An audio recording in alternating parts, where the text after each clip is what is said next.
बूढ़ी काकी ने अपनी सारी संपत्ति भतीजे के नाम कर दी थी।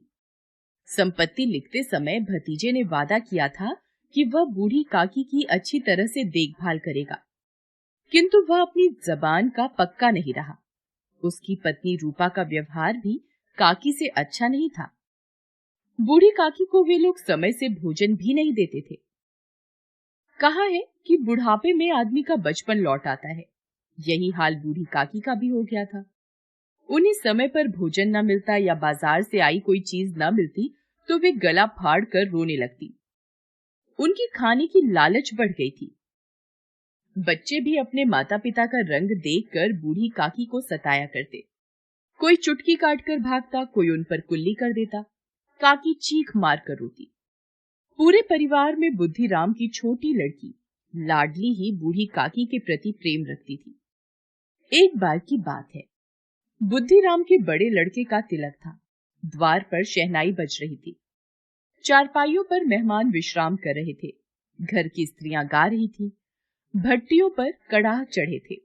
पूड़ी कचौड़ियां निकल रही थी। मसालेदार तरकारी पक रही थी। पकवान की सुगंध चारों तरफ फैल रही थी। बूढ़ी काकी अपनी कोठरी में बैठी थी। भोजन की खुशबू उनकी नाक तक पहुंच रही थी। मन ही मन बोली, आह, कैसी सुगंध है। पर अब मुझे कौन पूछता है, जब रोटियां ही नहीं मिलती तब ऐसे भाग्य कहाँ कि भरपूर पूड़ियां मिले। बूढ़ी काकी से रहा नहीं गया। वे धीरे धीरे सरकती हुई बड़ी कठिनाई से चोखर से उतरी और धीरे धीरे रेंगती हुई कड़ाह के पास आ बैठी। रूपा तैयारियों में व्यस्त थी। उसे सांस लेने की फुर्सत न थी। सुबह से ही आराम नहीं मिला था। वह झल्लाती हुई थी। इस अवस्था में उसने बूढ़ी काकी को कड़ाह के पास देखा तो गुस्से में काकी को दोनों हाथों से झटक कर बोली, ऐसे पेट में आग लगे, पेट है या भार? कोठरी में बैठते हुए क्या दम घुटता था? अभी मेहमानों ने नहीं खाया, भगवान को भोग नहीं लगा, तब तक धैर्य न हो सका। आकर छाती पर सवार हो गई। भला चाहती हो तो जाकर कोठरी में बैठो। जब घर के लोग खाने लगेंगे तो तुम्हें भी मिलेगा। तुम कोई देवी नहीं हो कि तुम्हारी पूजा पहले ही हो जाए। बूढ़ी काकी अपनी कोठरी में लौट आई। उन्हें अपनी जल्दबाजी पर पश्चाताप हो रहा था।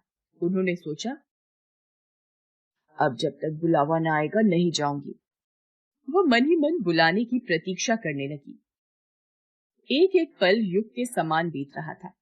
वह धीरे धीरे गुनगुनाने लगी। कुछ देर बाद उन्हें लगा कि गुनगुनाते हुए बहुत समय बीत गया। किसी की आवाज भी सुनाई नहीं पड़ रही थी। अवश्य ही लोग खा पी कर चले गए होंगे। मुझे कोई बुलाने नहीं आया। रूपा सोचती होगी कि मैं कोई मेहमान तो हूं नहीं कि मुझे बुलाया जाए। बूढ़ी काकी चलने को तैयार हो गई। उन्हें विश्वास था कि 1 मिनट में पूड़ियां आएंगी, तरकारियां आएंगी। उन्होंने सोचा, पहले तरकारी से पूरी खाऊंगी, फिर दही और शक्कर से कचौड़ियां रायते के साथ मजेदार मालूम होगी। मैं तो मांग मांग कर खाऊंगी। मेहमान मंडली अभी बैठी थी। कोई खाकर उंगलियां चाटता था, कोई दही खाकर चटकारे मार रहा था। बूढ़ी काकी रेंगती हुई उनके बीच जा पहुंची। कई लोग चौंक कर उठ खड़े हुए, पुकारने लगे, अरे बुढ़िया कौन है? यहाँ कहाँ से आ गई? देखो किसी को छू न दे। पंडित बुद्धिराम ने थाल को जमीन पर पटक दिया, लपक कर काकी को उठाया और अंधेरी कोठरी में लाकर पटक दिया। मेहमानों ने भोजन किया, घर वालों ने भोजन किया, परंतु बूढ़ी काकी को किसी ने नहीं पूछा। सबने काकी को दंड देने का फैसला लिया। रात 11 बज गए थे। रूपा आंगन में पड़ी रही थी, पर लाडली की आंखों में नींद नहीं थी। उसने अपने हिस्से की पूड़ियां पिटारी में रख दी थी। जब उसे विश्वास हो गया कि अम्मा सो रही है तो अपनी पिटारी उठाई और बूढ़ी काकी की कोठरी की ओर चल दी। सहसा कानों में आवाज आई, काकी उठो, मैं पूड़ियां लाई हूं। काकी लाडली की बोली पहचान कर झटपट उठ बैठी।